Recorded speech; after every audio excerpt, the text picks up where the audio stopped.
Hundreds of thousands of Venezuelans are fleeing their country every day. Political chaos, instability, hunger, and the collapse of the country's health system have caused one of the world's largest humanitarian crises, not caused by war. Just across the border from a shattered Venezuela in Brazil is a small town, overwhelmed by the hundreds of desperate Venezuelans flooding in every day.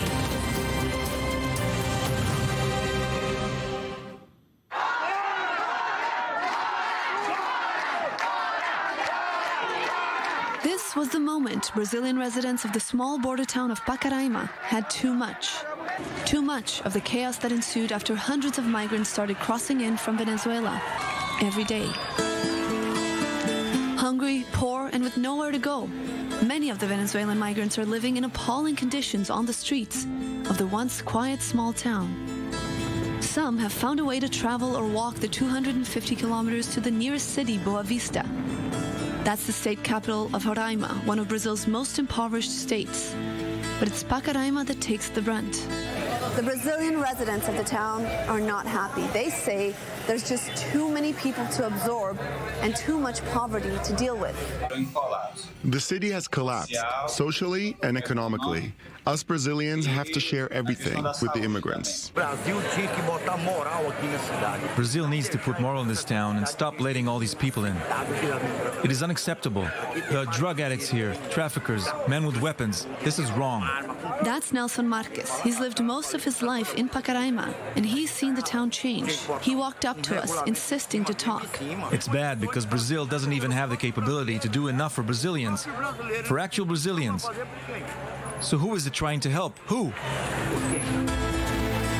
For a long time, authorities in Roraima were calling for the border with Venezuela to be shut, saying public services were collapsing under the pressure of the migrants and citing a sharp rise in crime. That was a warning from one of the locals. Clashes between migrants and residents have happened whenever the pressure is too high. Military police patrols the town in an attempt to keep calm, often unsuccessfully. I don't walk here. At 6 p.m., I'm in bed.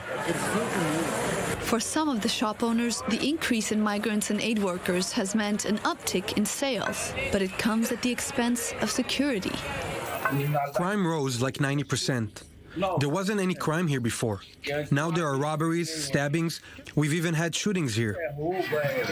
Last August, a local restaurant owner was beaten and robbed, allegedly by Venezuelans. Brazilian residents took to the streets in protests, and quickly things took a violent turn.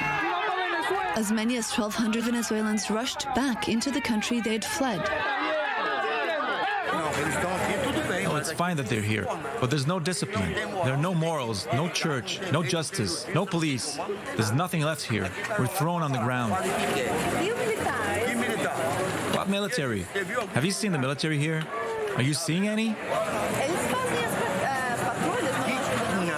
No, those patrols stay in their cars. What patrol? I'm going tomorrow to tell them to put men on the streets.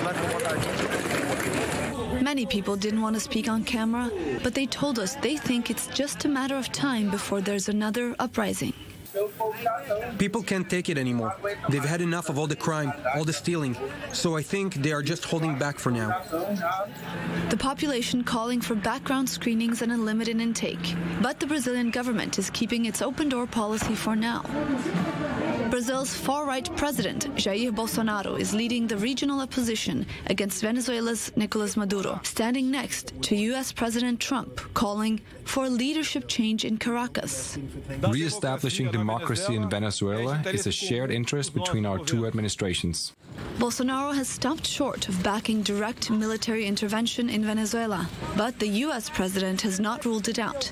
And the two largest economies of the Americas are standing side by side, saying something needs to change in Venezuela.